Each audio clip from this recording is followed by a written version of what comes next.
Well, we are really fortunate. Jeff Burkhart is both an award-winning journalist and double career as an award-winning bartender. His popular Barfly column in the Marin IJ was voted best column in 2014 and again in 2021. And we haven't voted yet in 2023. And it's by readers of 3 different publications. So it isn't just us Marinites. I follow his columns. In fact, have a folder that I have saved his columns because of his insights, his experiences, and his interactions with the public. And for those who belly up to the bar. And every column he writes has a lesson or 3. And the most important thing is Jeff has won Best Bartender 8 times. He's written 2 books, 20 Years Behind Bars, The Spirited Adventures of a Real Bartender, and its sequel, 20 Years Behind Bars, Parole Denied, and which are both bestsellers. He has a way of writing that is engaging and informative and entertaining.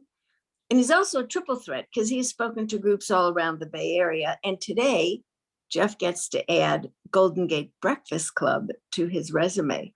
But along the way, he's appeared on America's Test Kitchen and New York Times, and his own articles have appeared both in the San Francisco Mercury News and the National Geographic. This all resulted in him being voted best media personality here by the Pacific Sun. So would you kindly join me in welcoming a person who, no matter what your favorite libation is, Jeff Burkhart can quench your thirst. Please join me in welcoming local star Jeff Burkhart.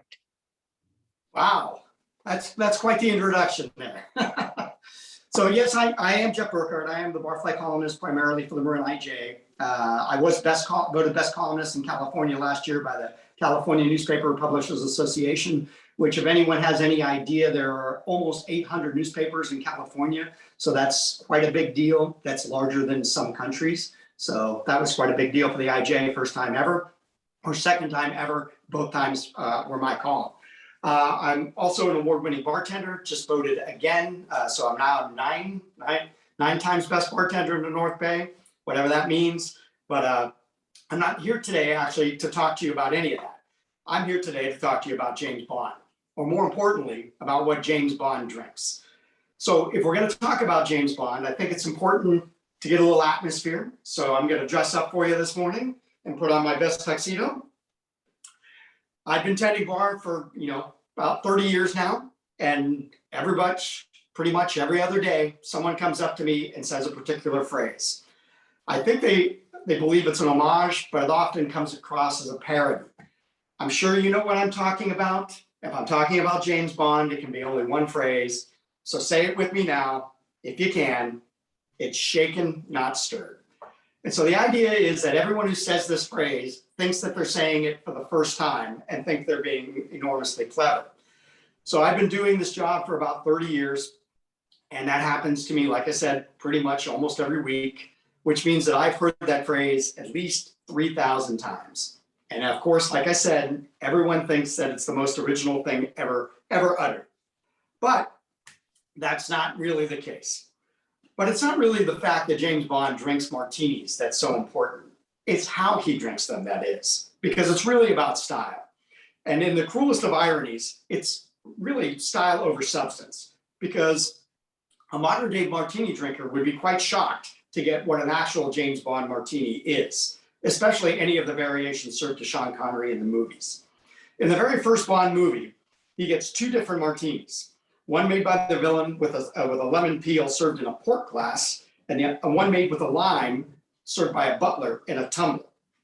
Both are medium dry, which would mean equal parts of sweet and dry vermouth, and a substantial amount too, perhaps as much as 30 to 40%. Vodka martinis these days are made with almost no vermouth at all, or very, very little, especially in the case of the extra, extra dry martini, and certainly no sweet vermouth. And then there's the matter of the glass. When Connery's Bond finally does order a martini himself in 1964's Goldfinger, It comes in a glass that looks like a gilded colored modern day champagne flute. In fact, I can find no instance of Sean Connery ever drinking a martini out of the classic conical glass. And Moore, of course, never orders one or drinks one in any of the movies he does. But Timothy Dalton, starting with him, from then on, that's all they serve them in. Now, don't get me wrong. Connery gets several drinks in his movies. One is a two-tart mint julep in 1964's Goldfinger, and another, which is odd because mint julep doesn't have anything that could be considered tart, and a rum Collins in 1965's Thunderbolt. But for today, we're not going to make those two drinks. We're going to stick with the first two. So I'm going to make two of Bond's most classic drinks and read three Bond stories, one from each of my books, 20 Years Behind Bars, and its sequel, Parole Denied, and one from a more recent column. The first of which is titled, somewhat appropriately, Shaken and Stirred. So they had already caused a fuss at the front door. News travels fast in the restaurant business. Take my word for it. If a customer is being unreasonable, unruly, or just plain rude, most likely everybody working there knows it within 5 minutes of its happening. We were told we can't eat here, replied one of the men. I looked to my left, 2 people eating snacks. I looked to my right, 3 people eating appetizers. In fact, every single person, except for those 2 men, had food in front of them, as well as their drinks. Where did you get that idea? I replied. The person at the front door told us. The person at the front door told you that you couldn't eat at the bar. I asked for clarification. Yes. The person at the front door hadn't said anything of the kind. I know, because I asked. The manager had told them that they could, in fact, eat at the bar, just that all the bar tables were taken, and it would be an hour before one came available. But people often only hear the narrative that they want to believe. Once I interrupted a gentleman who was explaining to his guests that the restaurant deliberately doesn't put prices on the drinks so that they could rip people off. The listed cocktails are all $12, I said, pointing at the wording clearly listed at the top of the drink menu. Then he pointed at the wine glasses. Look, they only fill the glasses halfway. We do a 6-ounce pour, which is a quarter of a bottle, I added. If we fill that glass all the way up to the top, it would be almost a full bottle of wine. But it was a losing battle. In an industry where opinion trumps facts, pointing out truths is like bringing a knife to a gunfight. The 2 men did finally order food, our smallest appetizer. Can we order drinks? Asked the second man, finally piping up. I love that question in the bar business. I don't know, sir. Let's see. I thought, but did not say, because if there's one thing that I've learned in the hospitality industry, it's that some people take themselves far too seriously. I'll have a James Bond martini, he said. That could be a couple of drinks, I said. I've had it here before, he said, which of course provided no useful new information. Often people think they're being clear when in fact they are not. For instance, repeating the same thing over and over and over again when it wasn't understood the first or second time is not going to make it clear. Neither is repeating it very, very slowly. A James Bond martini, chimed in his guest. Thanks for that. Don't you know what that is? The manager walked behind them, taking another couple to a table. She looked at me and I looked at her, and we both looked at the 2 men. Yep, everyone in the restaurant knew. James Bond is famous for his martini, vodka, dry, shaken, not stirred. Most everybody knows that. Less well known is that he also drank another drink named after his girlfriend, Vesper Lynn. It had gin, vodka, and quina lillet, which is most decidedly not a martini. Changing one ingredient in a drink renders a completely different drink. Think of an old-fashioned, whiskey, bitters, and sugar, and then a Manhattan, whiskey, bitters, and sweet vermouth. Similar, but different. Mixing both gin and vodka together and then adding lillet, which is an aromatized wine like vermouth, but not vermouth, and then you start to stray far outside the martini parameters. It's like calling a gin and tonic a martini. You're only changing one ingredient, right? And the tonic is bitter like vermouth, right? Try it once, see what happens. I dare you. But bartenders are there to provide service, not to make people feel bad or stupid or inadequate. People can often do that all on their own. So after many questions and only a few answers, I made the 2 men Vespers. The 2 women sitting next to them asked the 2 men what they were. They are James Bond martinis, the men said in unison. leaving me with these thoughts. 1, convictions are more dangerous foes of truth than lies, once wrote Friedrich Nietzsche. 2, the illusory of truth effect is a term coined in 1925 and explains the more someone is exposed to falsehoods, the more likely they are to eventually believe them. 3, there are none so ignorant as those who refuse to learn. And 4, the answer is no, they weren't actually capable of ordering drinks after all. Just saying.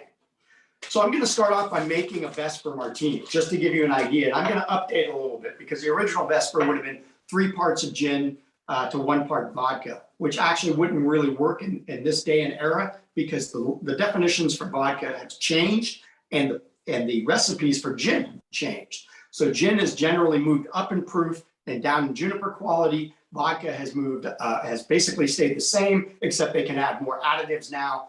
And in fact, the laws governing what vodka could be called were just modified last year for the first time since 1963, allowing them to add a lot more flavoring and remove the specific rule in the law that said that vodka had to have no discernible flavor or color, which meant that all vodkas essentially tasted the same, which means now vodkas actually can taste different legally, and they often do. So anyhow, I'm going to start off by filling my glass with ice.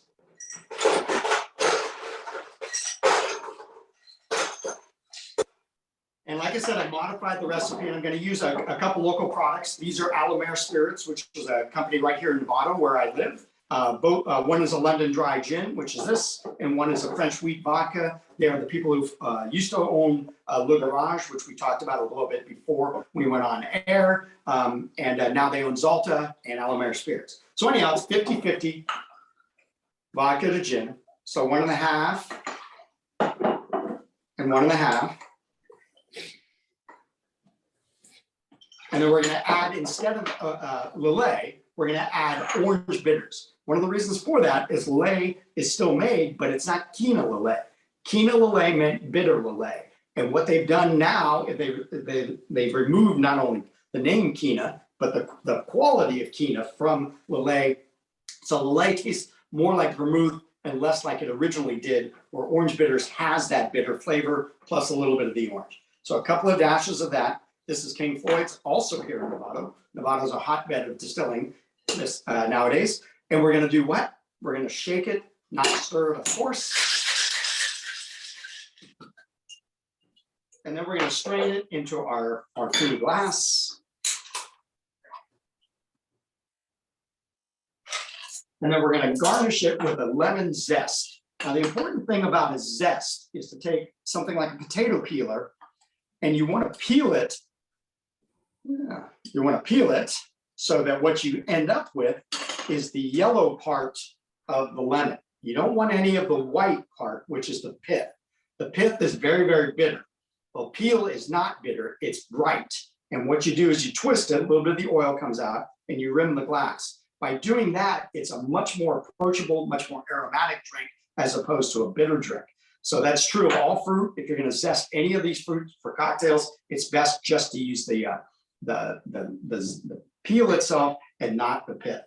So that is your classic Vesper martini. And of course, my next story will deal with that because it's called Vespers, and Vesper martinis. Oh my. A Vespa is a European motorbike or a scooter. Vespers is either a canonical hour or a ridiculously expensive cognac. And a Vesper martini is more or less correct. It's all started with the first James Bond book, Casino Royale, written by Fleming and released in 1953. In chapter 7, Vesper is born. A dry martini, he said, 1 in a deep champagne goblet. Just a moment. 3 measures of gin, 3 more measures of Gordon gin, 1 measure of vodka, half a measure of Quina Lillet. Shake it very well until it's ice cold, and then add a large thin slice of lemon peel. Got it? Those words come from James Bond himself. The Vesper gets its name in the next chapter when Bond learns of the first James Bond girl's unique name, which is Vesper Lynn. The Vesper, he said, it sounds perfect and is very appropriate to the violet hour, happy hour, when my cocktail will be drunk all over the world. It didn't really turn out that way exactly because Bond became more famous for his vodka martini. First made for him twice in the first Bond film, Dr. No, released in 1962. Dr. No had been Fleming's sixth Bond novel, released in 1958. And due to contractual wranglings, Casino Royale wouldn't be made into a serious Bond film until 2006 Daniel Craig version, although it was adapted as a classic 60s spoof in 1967, starring Orson Welles, Peter Sellers, Woody Allen, and Ursula Andress. Bond wouldn't order a martini himself until 1964's Goldfinger. But let's focus on Bond's first movie martini. He says 1 medium dry vodka martini, mixed, like you said, sir, but not stirred. Later, Dr. No himself announces the very same drink. Ironically, neither of the drinks in the film are correct. The first one is clear and comes with a very visible lime peel and is served in a rocks glass. And the second is also clear and is served in a type of coupe glass. It's not the mixed part that is the problem, and it's not the glass or the lime or the lemon. It's the drink itself. A medium dry martini is actually a combination of liquor, usually gin, and both sweet and dry vermouth, as clearly listed in Old Mr. Boston's guides from 1953 all the way up until 1988, which of course would have been a very reddish colored drink, a drink that never made it onto film. Because when Bond finally does order his own martini in 1964, he omits the medium dry part. And if one were to order a medium dry martini today, the most likely drink that one would get would be a martini with a good sized dollop of a dry vermouth.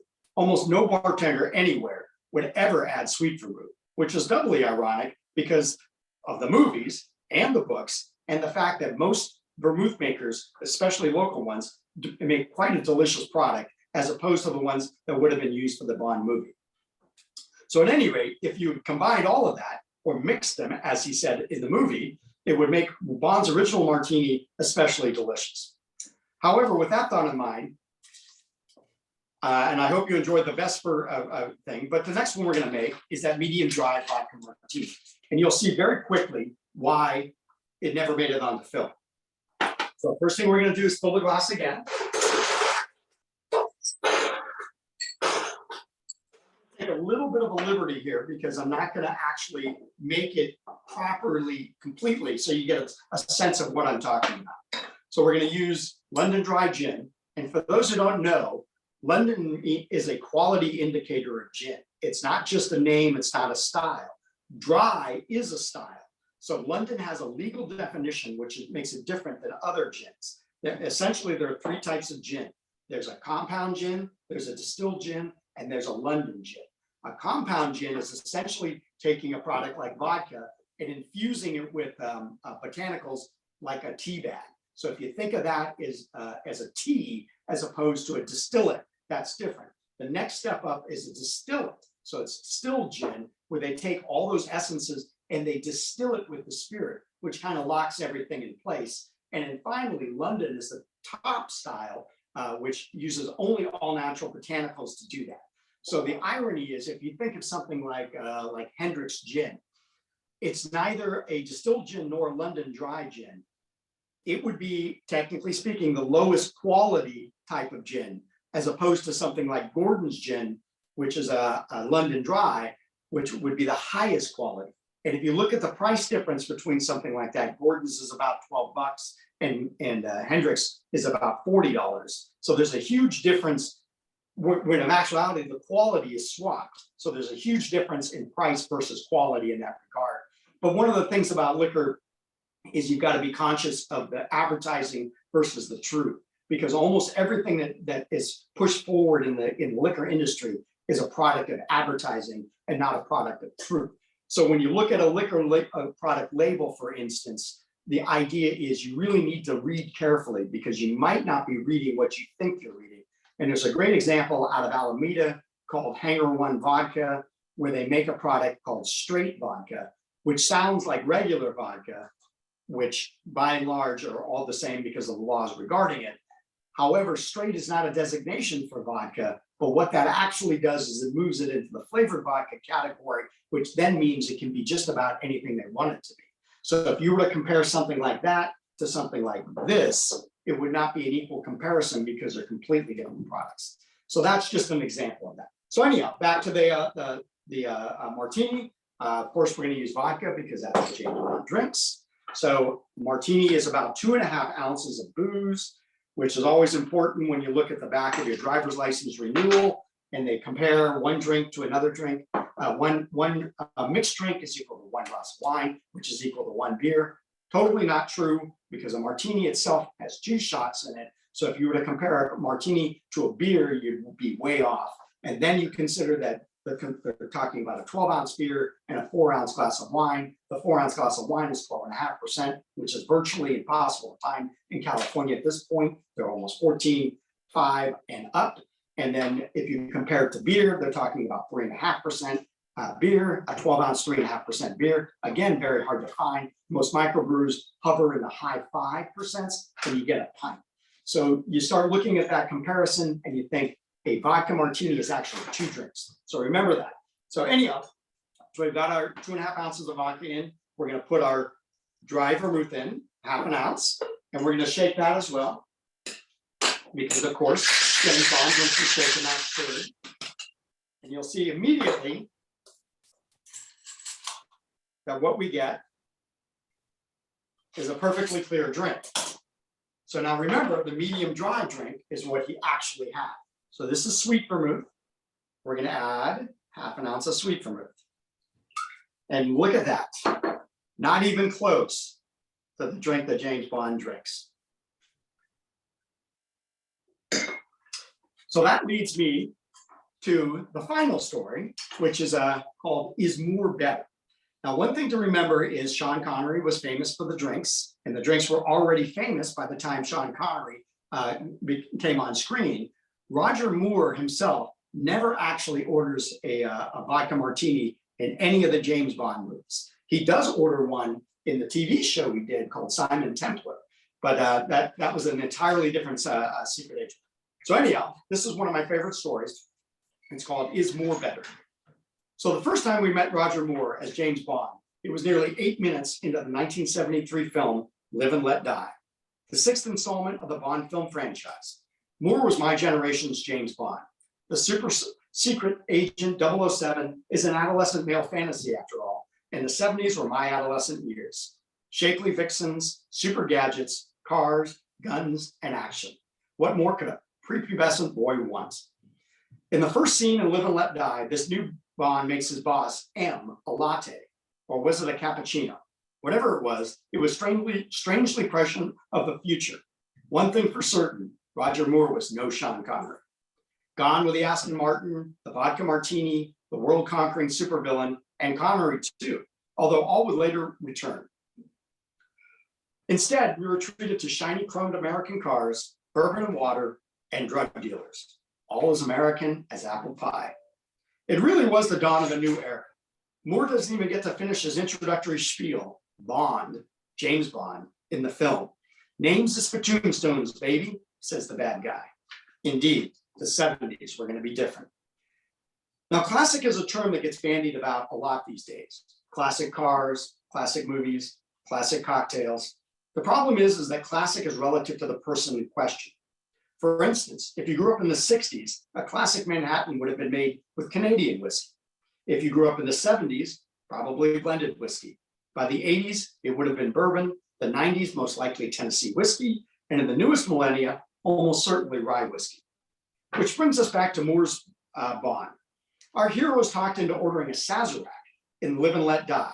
They are in New Orleans, after all. And to my point, that 70s Sazerac, which would have been bourbon, herb saint, sugar, and bitters, would have been different than the original 1800 Sazerac, which was cognac, sugar, bitters, and absinthe. Or it would be different than a pre-prohibition version, which would have been rye whiskey, bitters, sugar, and herb saint, or even today's, which is now rye whiskey, bitters, sugar, and absinthe again, all considered classic by somebody somewhere. Ironically, Moore's Bond never actually gets to drink any of the drinks he orders in Live and Let Die. The action just keeps interfering. I blame it on the 70s. The 60s Bond in Sean Connery was tougher, but Moore is so much smoother and campier. And in the 70s, smooth and campy was everything. Moore's denim shirt, white beater tank top, and white web belt have not aged particularly well, But on the plus side, Paul McCartney did sing the theme song. The eventual Sir Paul and his classic rock group performed Live and Let Die. I'm talking about Wings, of course, not that other band Paul was in. Classic is relative, remember? And Live and Let Die was the sixth Bond movie based on the second Bond book, released in 1954. Dr. No had been the first Bond movie, and it was based on the sixth book of the same name. That didn't matter to me then, and it really doesn't matter to me now. I'm not going to argue which Bond is better. I'm just saying that for me, James Bond will always be Roger Moore. It might be different for you. So rest in peace, Sir Roger Moore. You will be missed, especially by that adolescent boy who lives on somewhere inside of this middle-aged man. So I do like to always end my columns with a series of things that I've learned. So I'd like to end this presentation with those kind of notations. All of this discussion and both of these drinks have ultimately led me with these thoughts. One, shaken not stirred is a matter of personal preference, not Bond's, but rather your own. Two, fun cocktail trivia. In the 1956 novel version of Diamonds Are Forever, Bond's Vesper cocktail is made for him with white vermouth from the Cresta Blanca winery in Livermore, California, and not Lillet. Cresta Blanca is now owned by Wente Vineyards, and they no longer make vermouth, proving perhaps that not everything classic is enduring. Three, Octopussy, really? Four, and finally four, if there's one thing to take from all of this, please note that I know that I am not James Bond. It is equally important to remember that neither are you. So those are my stories. I'll be happy to take any questions if anyone has any. So it can be a Bond related, story related, journalism related, whatever you'd like. While we're getting questions answered in the chat, please make sure you're putting your questions in the chat for our wonderful speaker here. What an incredible presentation we have here from today. We've got some questions coming up here. Remember as well, please, that on May 24th, there is no Zoom. It's a breakfast in person. Also, May 30th is Booze with Betty on Zoom. May 31st is Marie Ryan, her journey to Antarctica. She's going to be talking about that here with our speaker of the day, Janice Letvin. June 7th is Iris Jamal Dunkel, recovering the trailblazing life of Sharman Kitteridge, London. June 14th, Maggie Buckley, The State of Pain in America. And June 21st, Ryan Lavarnway, Why Not Me, Why Not Now? Please make sure that you also are checking your bulletin, your weekly bulletin for upcoming speakers as well. And we have some questions in the chat, and we have some folks who have raised their hands as well. Let's go over to Alan Garber. Alan's first up. Alan, over to you. Hi, Jeff. Thank you for the presentation. We finally have a speaker who I'm very interested in. Taken like 5 years or so. Finally, someone I can relate to. There we go.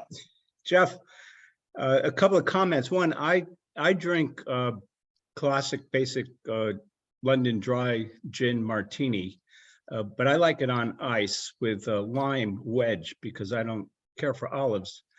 And when I order martini in most bars, I would say over half of the time, they never think to put vermouth in it. And I'm wondering if that's something that you experience also or what. And my question for you is, which I ask every bartender that I go into, when I go into a bar, and not one of them has been able to answer it correctly. And I'm wondering if you can. What is the original name of the vodka martini? Jeff, that's a question for you. That's a good question. I was not aware there would be an original name. I mean, there's the martini itself. The original name supposedly is the martinis, but that's debatable on many points. So I'd be curious to what is it? It is kangaroo. Oh, okay. And where does that information come from? Google it. Look it up. I've seen I'll it give that a shot. Right? It's there. And is it true that the first martini actually came from Martinez, California? I would say I doubt that. And the thing is, and the reason I say that is because the Martinez is actually a drink that has Old Tom gin, which is a very heavily sweetened version of gin. It had sweet vermouth, and it had bitters. So if you thought of that drink, that's more like a gin Manhattan than anything else. It would have been even darker than this because you would have added bitters to it. So and like I said in the presentation, once you start changing one ingredient in a drink, you can change the entire drink's name. The perfect example would be martini versus a Gibson. The only difference between those two drinks is the garnish, but they're totally different drinks in the minds of many people. And so once you start changing things around, and again, like I said, a martini is all three ingredients are pretty much different. So it's a nice novelty idea that I think it was the Martinez Chamber of Commerce put up a plaque saying that, but it doesn't hold a lot of truth. I will say one of the things about drink recipe, drink origins, and that sort of thing is a lot of them are pretty spurious at best, and it's difficult to find accurate information. And I learned early on when, my degree's in investigative journalism, and I learned very early on that in the liquor business in particular, almost everything you know about it is probably not true.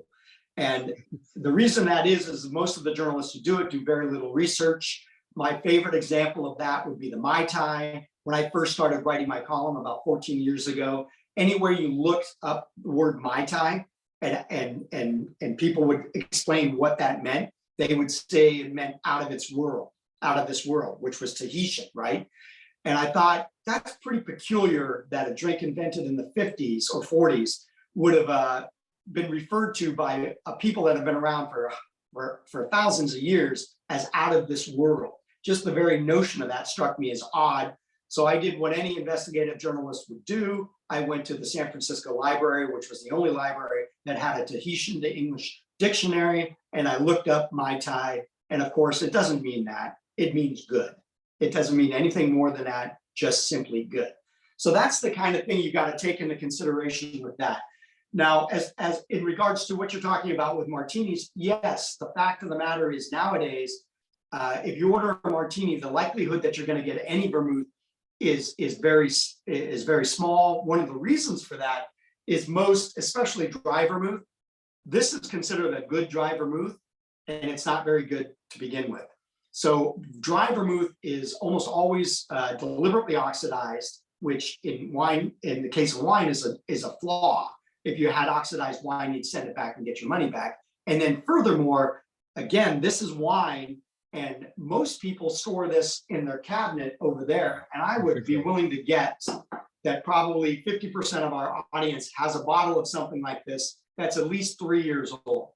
And you've got to consider, would you leave a bottle of white wine open on your kitchen counter or in a cabinet for 3 years and then drink it? The odds are not good that you would do that because the wine is spoiled and so is the vermouth. And then when you compare that to something like this, where this is a $40 bottle of vodka, right? Or this is a $40 bottle of gin.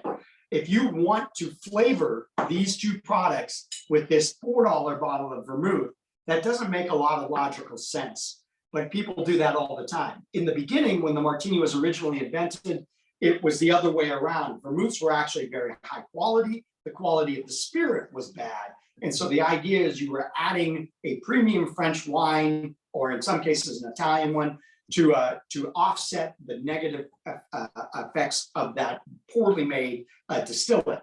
Now things have kind of reversed, and so it doesn't make a lot of sense to do that. The other thing, though, now is there's a lot of producers locally who are actually making quite good products. Lo-Fi out of Napa is one, Via out of the Central Valley in California is one.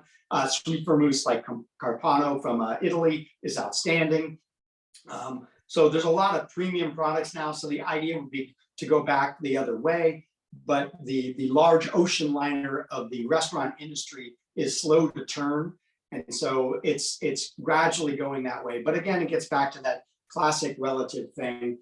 Whatever era you came up with in is usually the era that you believe to be correct, whoever we are. And so, the fact of the matter is, in the hospitality industry, a bartender should do what you want him to do, not what they want to do. So I hope that kind of answers your question. We're going to have some other questions here from you. We've got Claudette Good-O'Neill here has been eagerly waiting to ask her question. Claudette, over to you.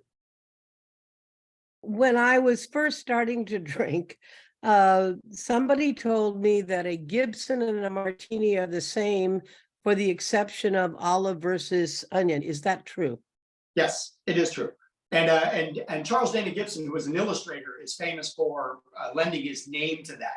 So the Gibson has quite a long history. Almost, I mean, you've also got to consider that almost all classic cocktails are almost 100 years old, including the margarita. So this idea of new mixology and new drinks is not really an accurate portrayal, because drinking an old fashioned, I mean, an old fashioned is 150 years old. So these aren't new drinks. They become cyclical, and so things come in and out of fashion all the time. Probably the newest classic cocktail would be the paper plane, which is actually quite good and was invented less than 20 years ago. But all these other cocktails that you see in the modern era, I think in 10 years, no one will be drinking them, but people will still be drinking Manhattans and Gibsons and things of that nature. The Gibson is actually what got me into martinis, because my girlfriend's mom had a jar of these wonderful pickled onions in her refrigerator. And when I would come over to visit her daughter during the day, we would drink her booze and eat her onions until finally we ran out and she got very angry. But at any rate, that was my entree into the Gibson, and it's an outstanding drink because I think by and large, most cocktail onions have a wonderful flavor if they're fresh enough. Thank you for that. Here, Susan Royan, and I don't know if Bill has a comment. He made a comment in the chat. Bill, I don't know if you want to follow up after Susan, but Susan Royan is next. Okay, well, first of all, I am going to quote something you said because I think it is a life lesson. And you said something about that people repeat something that is necessarily wrong, but they think if they say it slower, it becomes correct. And we do that to people who speak English as a second language. And then for people who are seniors, we think if we shout, that which we said that isn't true is going to be all of a sudden true. So that is a very life lesson I wanted to underscore. And thank you so much. I learned more about alcohol, and I'm a Sean Connery James Bond. So there. My question to, but I'm older. My question to you is, you talked about, I took notes and I don't even drink, but you talked about changing the ingredients and the composition of certain alcohols for the first time. Where in our government are they in charge of, who's in charge of vermouth and gin? This is what I want to know. And number two, do they have a libation lobby in DC? Absolutely, they do. And the laws governing the Food and Drug Administration oversees a lot of it, and then there's the God, I can't think of that. But the governing document is called the Standards of Identity, and that again was established in the early '60s, and that pretty much said what everything could be, what made gin gin. So, for instance, gin has to be distilled to a certain proof. It has to be made from a certain types of products, and it has to have juniper. Outside of that, it doesn't have to have, there's not a lot of other things that happen to it.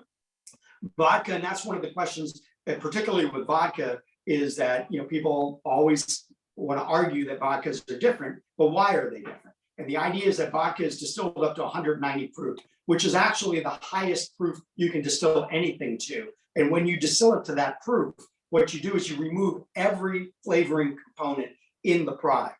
Then what they do is they take 190 proof, and again, this is all by law, and then they water it down to either 80 or 100. And so that water has a flavor, like Evian or tap water or something, whatever they use.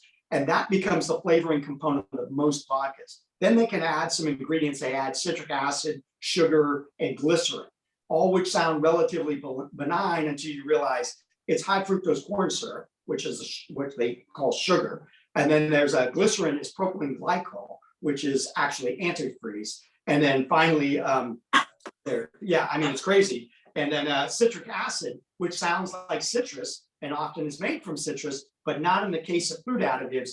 In food additives, 95% of all citric acid is made from the excrement of a black mold. And so when you think about that's what you're paying for. So the difference between your $5 vodka and your $40 vodka is not the vodka itself, it's all those things that they add. And again, like I think I mentioned, they changed the law about what vodka could be just within the last year, and they can add more of that stuff. So that's not necessarily a quality idea, but you have to know the law to understand that. Much like the thing with gin. Most gin drinkers, I would argue, probably have no idea that there's a quality designation in gins. They just think they like this and that makes it good, which is true because that's pretty much what fuels the liquor industry. So the bottom line is, yes, there are laws that govern this things, but most of the laws that govern liquor have nothing to do with the quality of the liquor. Most of it has to do with tax revenue and how do they tax it. So or where the money comes from. And bourbon's a great example. People always think, well, bourbon is made the way it is because it tastes better. And that's not true at all.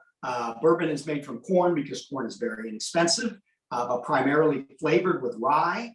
So you think of like it's made from Caro corn syrup essentially, and then they add rye to change the flavor. It's put in a new burn barrel. That new burn barrel doesn't make it taste better. It just makes it change color and flavor very quickly. But that barrel creates a taxable revenue stream that's based here in the United States that the government can get money from. That's what they did. The proof level was put up to a certain point because the higher proof that you make something, the more taxes you pay on it, the more revenue the government gets. So almost everything that deals with the cost of liquor has to do with taxation.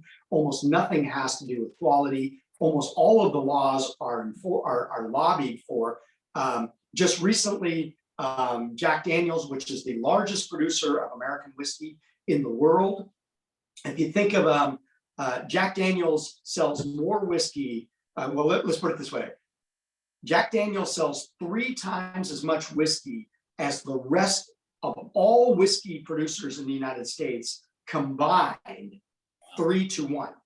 So that's an enormous amount of product.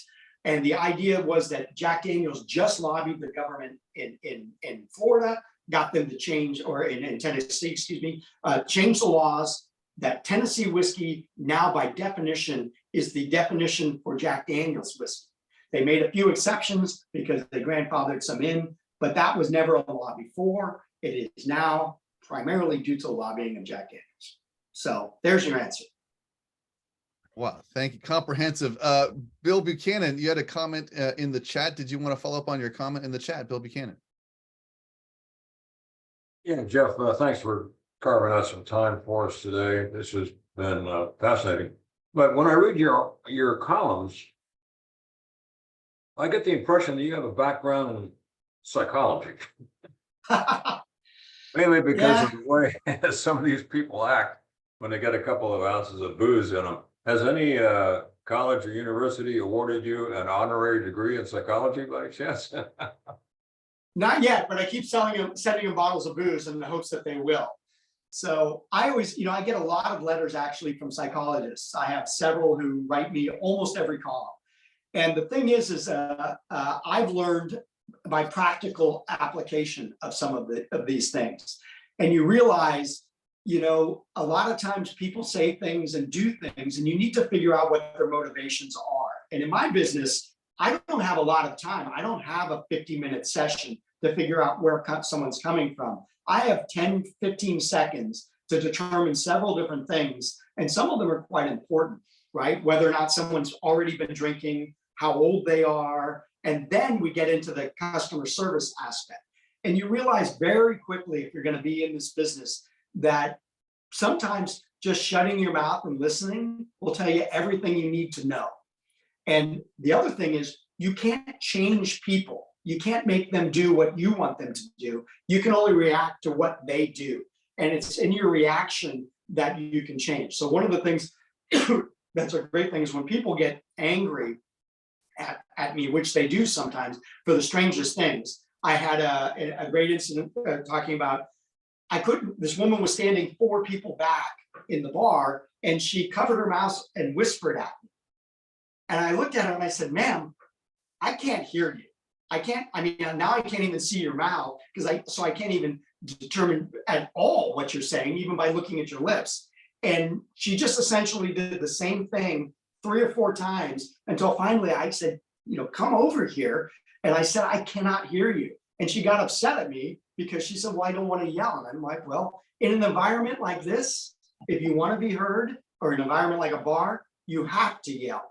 And if you're unwilling to do that, you're not going to get very far. But that's one of the things about the bar business is, it's amazing how blind people can be to what's happening right next to them. And that's one of the most shocking things. So yeah, I mean, I call it liquor psychology, but yes, and the other side of that is, there's the old saying, in vino veritas, right? In wine, there's truth. And that's true, but it's not the truth that you want to see sometimes. And that's the unfortunate side of it. So. Great presentation. Thanks very much, Jeff. Yeah, thanks. So, any other questions here for Jeff? Mike Wilson, I think Mike Wilson has a question here. Mike, you're still on mute, Mike. And then Alan. Mute, yeah. What vodka and gin do you recommend, or what do you use yourself? That's number one. Okay. So if it depends. If I'm making it for myself, I actually like if it's vodka, I know, like I said, I've done all the research that what I'm paying for isn't really worth that kind of high price. So when I make my wife infusions because she likes a particular kind of drink that I invented. So I have to make a couple of different kinds of infusion. And I realize that if I'm doing that, it doesn't really matter what the base spirit is. I'll go buy whatever's $12 in the 175 because that's really the same product as these other things, especially once you start adding flavoring things to it. The biggest difference I would say is organic vodka. Is one of the things you think about. Most vodka, people think potatoes, but it's not made from potatoes. In fact, very little vodka is made from potatoes. The primary source of vodka in the United States is corn. And in a lot of cases, corn is genetically modified, blah, blah, blah, blah, blah, right? It creates a sugar that's then just fermented and then distilled. But it's not the corn that you would eat. This is the lowest quality corn because if it was corn that they could sell for the price of quality corn, they would sell it for that. Remember, ethyl alcohol is what they put as a gasoline additive in cars. And so if you think about it in that regard, it's about 8% in a car, I think, of our fuel in California is ethyl alcohol. And so you think, what is that, $5 a gallon at this point? Where something like this is about $80 to $100 a gallon. So that's a huge difference in price. So it's basically the same product because again, it's low grade thing, but this is a much better application of that product than the other one. And a lot of old ethyl alcohol fuel plants are actually making these products nowadays. So what I do is organic vodka because I just think that if I'm going to put something that's refined, right, which means that you're taking it and distilling it down to its essence, which is what distillation means, I want the purest product I can get because otherwise, God knows what I'm purifying. So that's why I think organic vodka for me, I don't really taste the difference, but it makes me feel better about what I'm doing. And in the liquor business, that's kind of the case. As far as gin, I'm not a big fan of juniper. I don't like that piney resiny thing, doesn't really resonate with me. So I like gins that have less juniper, like Japanese gins, which use Japanese botanicals, which I love. They're lighter, fresher, brighter. So I prefer those. So that's kind of my answer to that question. Organic vodka, there's a great outfit here in Sonoma and has a tasting room in Sausalito. Hanson's Vodka, they make a great product. Square One makes a great one. They're also out in Nevada here. And then any Japanese gin that you can find is actually quite good. Roku in particular. Yeah, down at the South Beach Yacht Club, the most popular drink is dark and stormy. I hadn't heard you mention that. Is that unique to that location, or do you find that's becoming a popular drink these days? Well, that's an old school drink. Dark and Stormy is a dark rum and ginger beer. If you think of the Moscow Mule now, which is very, very popular, and it's a little copper cup, that's just a rum version of that drink. So it's really That drink's been around for a long time. It's a great drink. I love ginger beer, always have. I like that big ginger bite that it has. So, I mean, you can mix pretty much anything with ginger beer and it's better than ginger ale. Again, most modern ginger ale is just really, really sweet. I find it difficult. What I do like is a lot of these newer tonics and newer mixers. They're not nearly as sweet. And that's one of the problems with some of these older cocktails is you try and make them with products that are not from the same era and they end up tasting kind of weird. And so, you know, the dark and stormy for a long time, it was very, very difficult to get ginger beer. So it'd be made with ginger ale, which is not the same drink at all. So again, that's one of those things where when people retroactively reinvent cocktails, it can be problematic because the ingredients are not the same. And if they're not the same, then what are they recreating? They're just recreating something that sounds like what it was, but not what it actually was. Thanks for that, Jeff. We're going to have one more question, I believe, for you, I think from Alan. Before we do so here, please, just a reminder, May 24th, no Zoom, breakfast in person. If you have an interest to attend that breakfast here, please let us know. Email as well, and you can email, you can just email me directly, or you can just throw it in the chat. If you want to throw it in the chat, you can throw it in the chat. That's May 24th. On May 30th is Booze with Betty on Zoom. And thanks for always hosting these wonderful events here after hours for us. Sarah, it's lots of fun here with Betty. May 31st, we have Marie Ryan, her journey to Antarctica, which will be a ton of fun with our chair, Janice Litvin. On June 7th, we have Iris Jamal Dunkel, recovering from trailblazing life of Charmaine Kitteridge at London. June 14th, we've got Maggie Buckley, The State of Pain in America. And June 21st, Ryan Lavarnway, Why Not Me, Why Not Now? Why do we mention this? So that you can prepare ahead of time. Who are the speakers you want to check out? Who are the folks that are interesting to you? Invite your friends, invite your loved ones, invite your colleagues, invite your network of people. Share this on LinkedIn, share this on Facebook, share this wherever you happen to share your social endeavors. Thank you so very much here. And we got a question from Alan Garber. Alan, over to you. Hi, Jeff. Thanks again. As I told you, I'm a gin drinker and I like it. And I like to experiment with different gins. I love the different botanicals. In fact, I have, I guess, about 14 different gins sitting over there in my little liquor cabinet. An enthusiast. An enthusiast. Yeah. I think 14 bottles qualifies as not a little liquor cabinet. Yeah. And I like the junipers, although my wife thinks that the junipers make me go a little bit loco and loopy.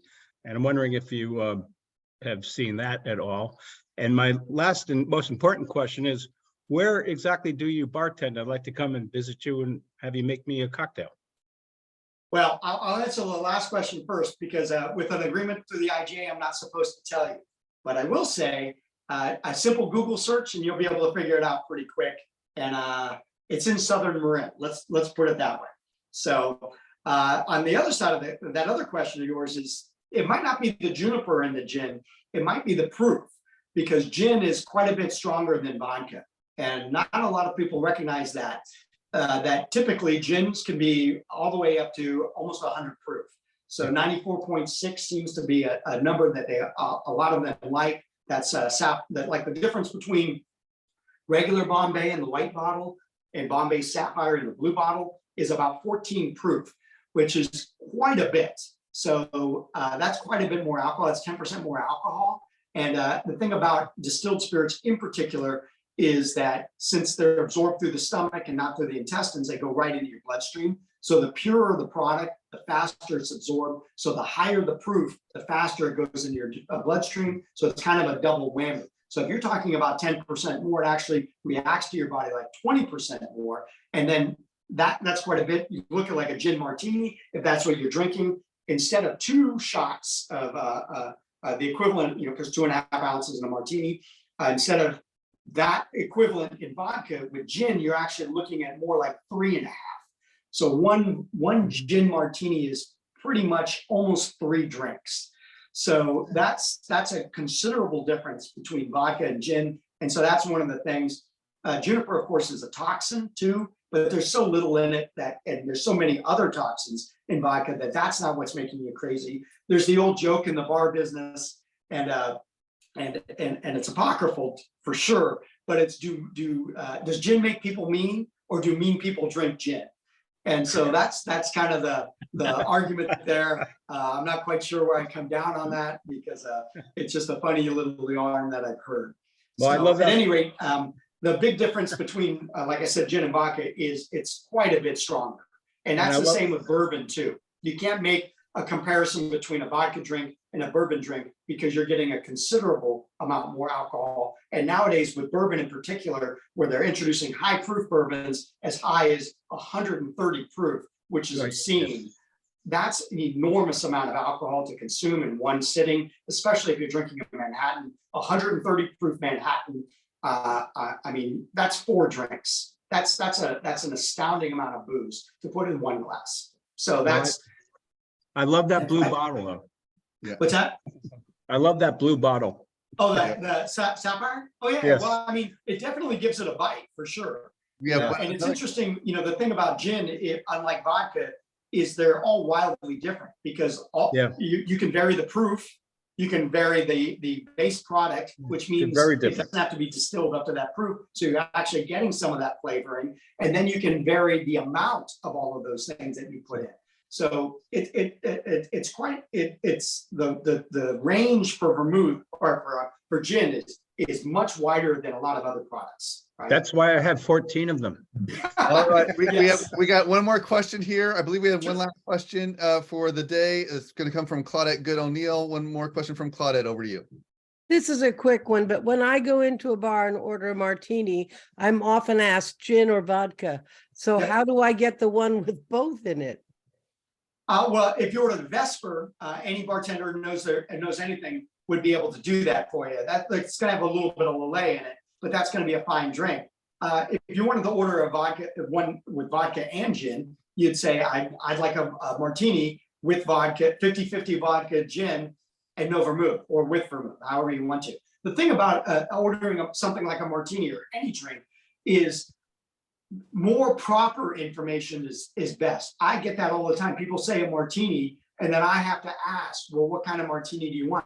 And then they'll have 5 specific instructions. And I always wonder to myself, how was I supposed to know that you wanted a Boodles with a lemon twist, extra vermouth, and a little bit of olive juice? How was I supposed to just get that when you said martini and then turned around and started talking to your friends? So that's one of the things is people, again, think of their relative reality as the overall reality. And that's not really true. So again, it's the simplest thing is, remember, bartender's there to help you, right? That's what our job is. It's a hospitality thing. If you give it, it's just like any drink. If I don't know what a drink is, but you know what's in it, I can make it because I can pretty much figure out the proportions. So again, more information is always better, and recognize that what you think something is might not be what everyone thinks something is. And that's really the way the world works. Thank you. Thank you, And- Jeff. and- hold on. And I want to thank you, Jeff, for accepting my invitation.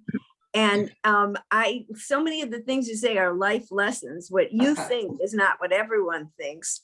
But I would say this, that 1946, when Caro syrup was accepted as the corn syrup as the sugar substitute, Yeah. they went back and looked at when did America get fat? Yeah. 1946. So thank you. I will not be drinking any drinks with any of that stuff in it, especially as you described it. But you also should get an honorary degree in chemistry because you are a chemist. Thank you, Jeff. Thank you, Susan, for that. Jeff, how do we get a hold of you? How do we get to know more about you? Please share how your contacts for folks that are interested to follow you in the paper or online or what have you. Sure. So you can, if you put in Jeff Barfly into any search engine anywhere, you will find more information than you could possibly want. The more direct route is jeffburkhart.net is where I'm available. I do host a podcast called the Barfly Podcast as well on iTunes. That's all free. If you want to source any of my stories, I write primarily for the Bay Area News Group, which is the Mercury News, East Bay Times, Marin IJ. There's several other ones. But again, I post most of the stories I write on my website at jeffburkhart.net. It's pretty easy to find. Again, if you can't remember that, Jeff Barfly anywhere will send you down a rabbit hole that you might never recover from. Jeff Thank you, Jeff, Barfly. for that. We appreciate that so very much here. President Tony here, back to you before we wrap up. Over to you. Great. Thank you so much, Jeff. Enjoyed that tremendously. One of the greatest presentations. I'm not a big drinker, but every now and then I'm more of a Guinness man myself. But I do like a vodka gimlet periodically. But thank you so much. And do you have your favorite bar in the Marin County area that you recommend? Well, I would say mine, but I'm not supposed to say where that is. But I like, there's a place up in Nevada that just opened called the Speakeasy, which Oh, when you drive, yes. when you drive up to it is shockingly unattractive. But when you walk in the door, it's like being in Frank Sinatra's living room. It is one of the coolest things that I've seen, especially Nevada is not known for being the hippest place on the planet, but things are changing there. I love that. I think that that does a great thing. I am doing a thing at the Trident restaurant in Sausalito at the end of June, where we're installing a historical landmark, historical marker through the Marin History Museum, commemorating an event where the Rolling Stones tried a tequila sunrise and took it all around the world. That event, I wrote a great story about that for National Geographic when I wrote for them. And it's inspired them to put a historical marker with the approval of the Marin History Museum. I'm very proud of that. It's going to be June 25th at the Trident. I think the Trident is an interesting, if you want to take a couple steps back in time, that is the place to go. No matter what, that view of San Francisco is spectacular. Cool. Thank you, everybody, for joining us today. And we'll see you if you can make it live next week. And then we'll see you back on Zoom the week after. Thank you. Thank you, Jeff. Thank you.